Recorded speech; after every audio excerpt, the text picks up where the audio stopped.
Well, howdy there, Internet people. It's Bo again. So today, we don't really have anything special planned. We're going to do a quick Q&A. I realized we were coming up on Thursday, and normally on Thursday morning something goes out on this channel that we just have for the week. That wasn't something that was planned, but it kind of turned into a schedule accidentally. So for those people who really like to keep to their schedules, we have this. It's a quick Q&A. I haven't seen the questions. I was told that even though I requested it be lighthearted, that it's not. They have some lighthearted ones mixed in, but most of the questions that came in have not been lighthearted, which that stands to reason with everything going on. Okay, so what's the last song you listened to? Donatella by Lady Gaga. And I'm not even going to elaborate on that. Are you ever going to restart your live streams? Yes. Some of you may know that we're almost at the point where we're ready to do like a live test and see if what we have figured out actually works. If not, don't worry, they'll restart soon anyway at like a different location or something like that. We'll figure something out because we have the fundraiser for the shelter coming up that we do every year. So that will happen this month. So you'll definitely see one soon. And my guess is it'll restart with that. Like from that point forward, we'll probably have like one a month or something. Okay. Note, this is only here because I think you can tell her what happened to her. When you said another generation lost their youth, it hit me hard, and I thought about this young Palestinian girl from years ago who punched an Israeli soldier. I remember her because she had blonde curls like I did when I was a kid. I guess I don't really have a question. It's just sad. I just wonder if she's still alive or if she's okay. She's still alive. Her name's Ahead. She is still alive. That little girl is 22 now. She was just in the news. She got detained and has been released. But yeah, she's still alive. Shirley. Okay. Are you going to do the How to Ruin Thanksgiving Dinner series again this year? If so, when can we send questions in? Yes, and now. For those not familiar with that series, that's one that we put out, I think almost every year we've done it, where we talk about how to talk about various topics with your MAGA relatives, basically, is what it has turned into.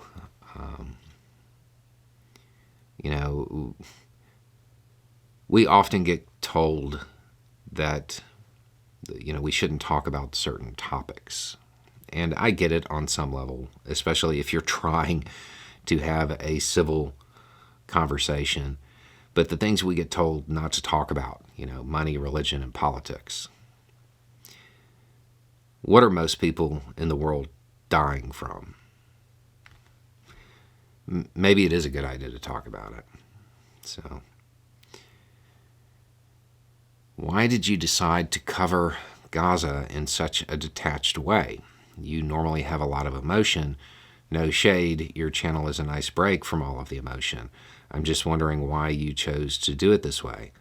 I can guess where you stand because of other coverage, but I never heard you condemn anything.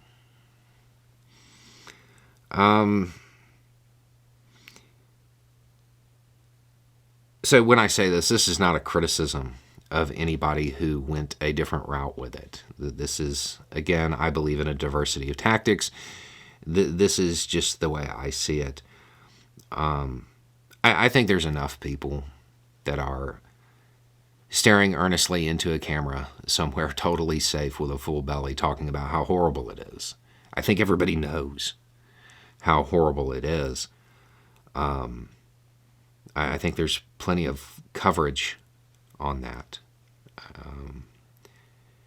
I don't think there's a lot of people and there's a lot of coverage about the big picture stuff and what the major players are doing or trying to do.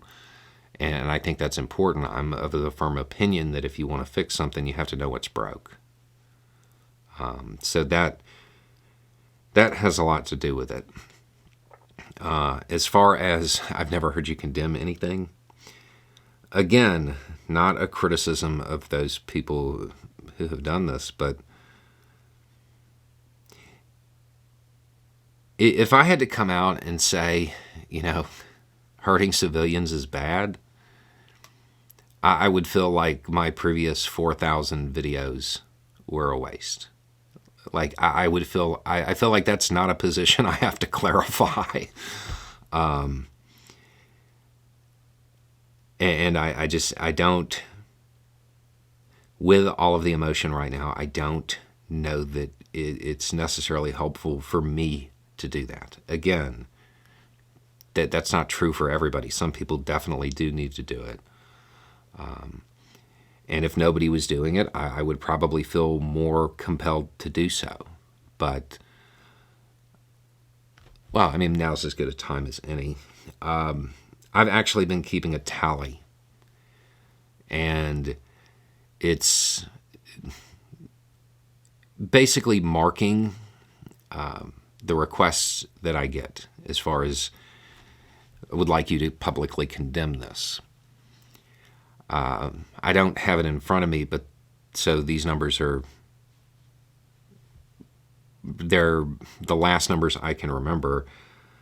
I've had 67 requests to condemn the deaths of Palestinian civilians. I have had 54, I think, requests to condemn the deaths of Israeli civilians. I have had 2.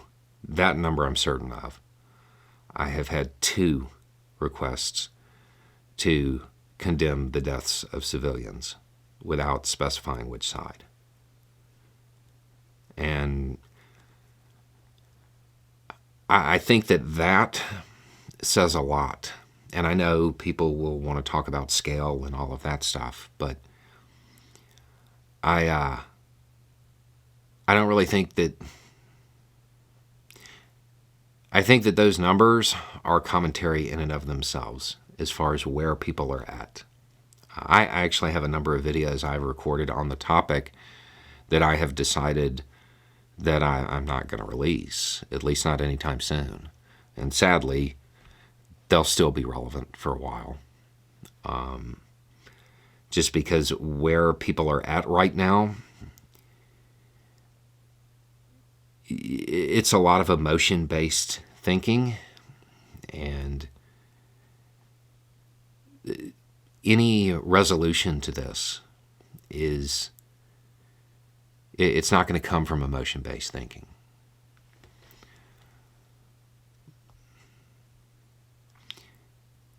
You shared a song once that sounds like it's a normal country Go America Support the Troops song, but then there's a big twist that's very relevant right now. I don't want to say it in case you read this one live. Wanted to let somebody listen and couldn't remember it. The name of it is Rich Man's War by Steve Earle. I know which song you're talking about. I would caution you, given what I just said about where people are at and how emotional a lot of people are right now, I'm not sure that twist is going to be well received by a lot of people. The message that's actually being conveyed in the song, it's timeless. But right now, it may not be the appropriate moment to bring that particular message out. I know you're not a therapist, but you fall into surrogate dad role.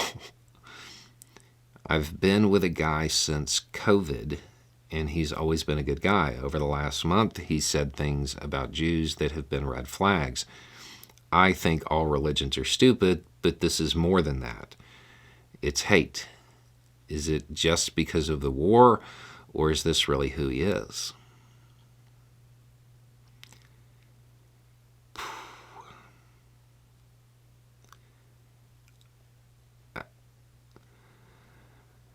I think if you sent this message, you know. Again, it's core values. If the core values don't align, they don't align. And if you're talking about something that is more than something that you find acceptable, I mean, it seems like it would be okay if it was just like making fun of a religion based on your statement. But this is more than that. It's hate. If you don't want to be around it, then I wouldn't be around it.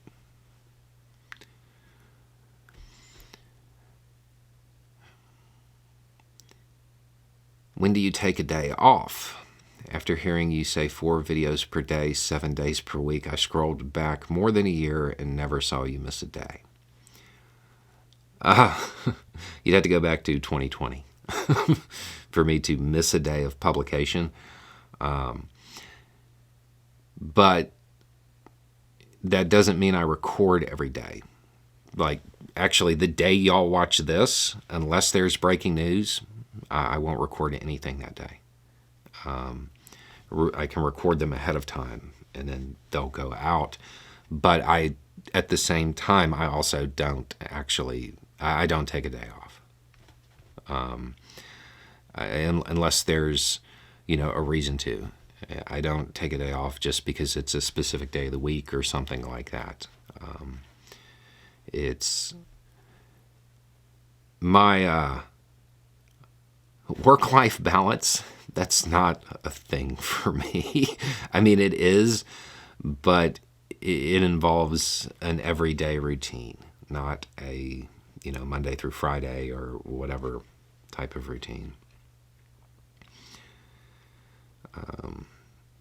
But with that being said, actually, just to give everybody a heads up in case it does happen, I have an old injury that is acting up, which may require me to miss a couple of days. So if that occurs, don't worry, and that should happen pretty soon, if it needs to. Okay. I'm a leftist, not a liberal. My boyfriend is also a leftist, or at least I thought so. He said what's happening in Gaza was good because it would help the Palestinians long term. I've heard you talk about how outrage creates recruitment, so I understand what he's saying, but now I can't look at him. People are dying and it's good? That's a question. WTF am I supposed to do with that? When I told him I thought that was horrible, he said I was too weak for the revolution. I want to leave him. Am I overreacting? Again, core values. Core values. There are a lot of people who have never actually seen the horrible, horrible things.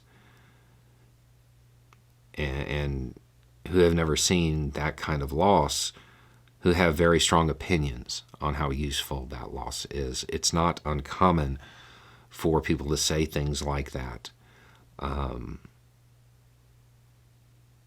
And most times it's younger men who are trying to show how tough they are, for lack of a better word. That being said, if you told him that it bothered you and he said you were too weak, yeah, I mean, again, it goes back to core values. And I also think that you already know the answer when you send this.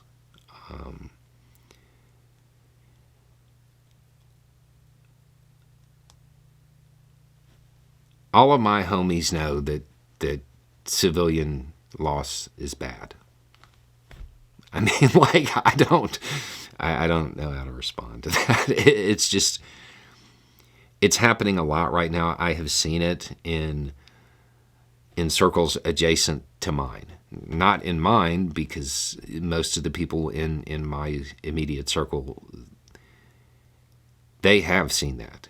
And even if you really don't like the other side, nobody actually thinks it's good. But I've seen it in adjacent circles, and it's very common right now. It's like going through the end of 2001 all over again, and watching people say things that you may not be able to forget what they said.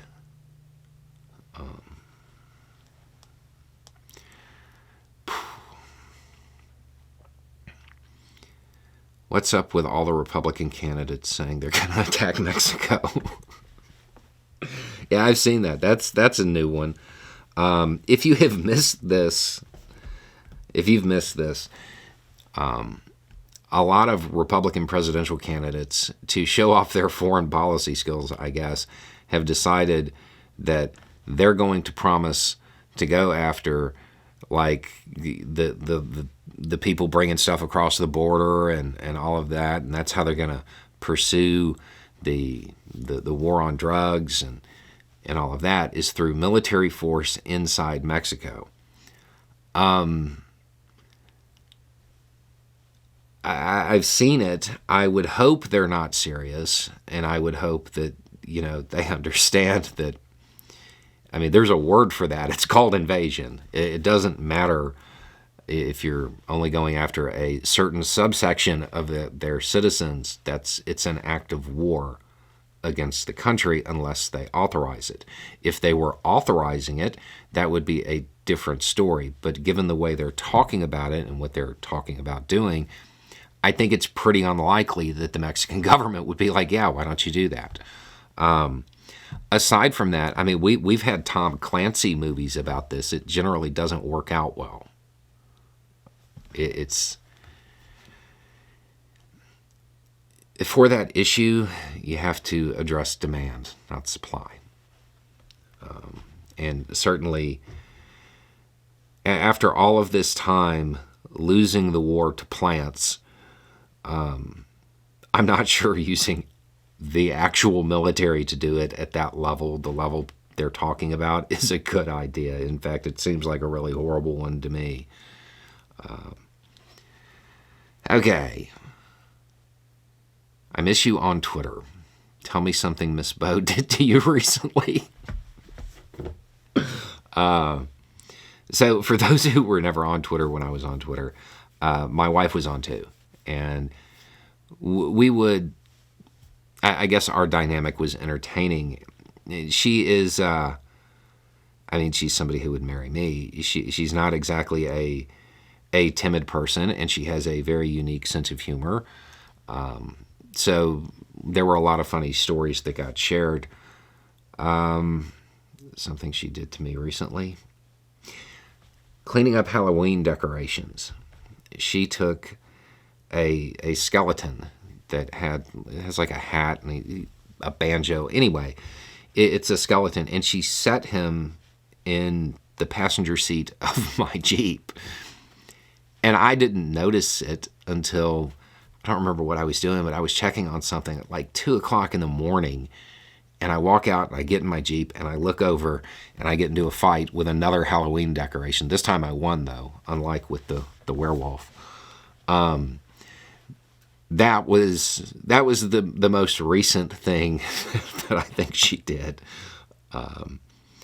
There haven't been any new mysterious horses that have shown up that she pretends aren't really there. Nothing like that. Although I do think there's extra cats, but they may have just wandered out to the barn. But yeah, that's pretty much it, and that is the end of the questions.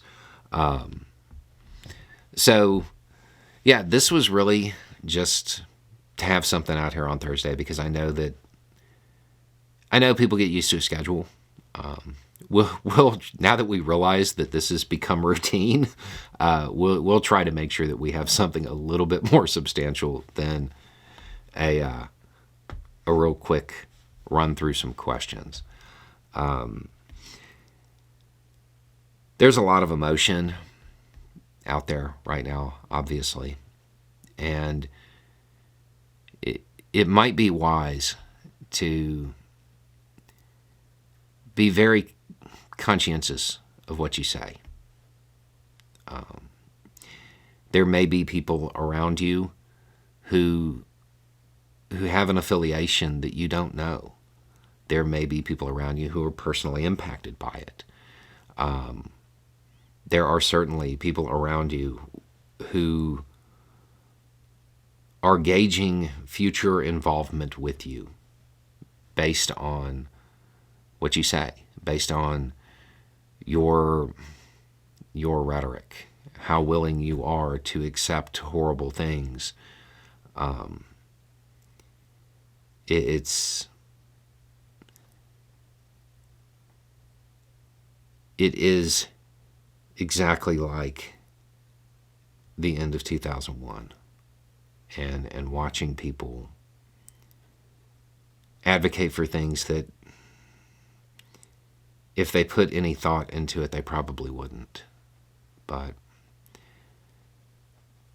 right now, there's still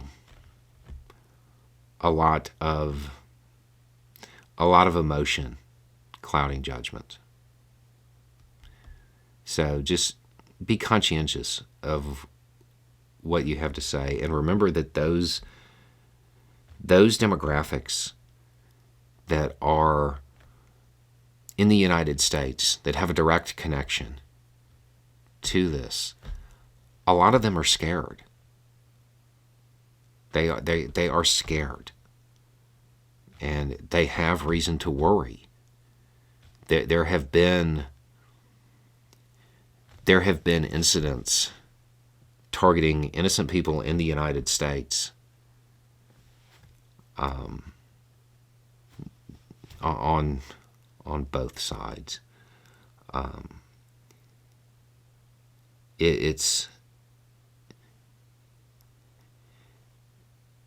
It's probably very important that people choose their words carefully when they're talking about this, because you will forever alter relationships with people or end them.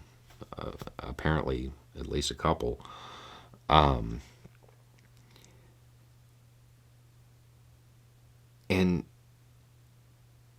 remember that the person who you knew 2 months ago, they're the same person you knew today. Just because something happened a world away,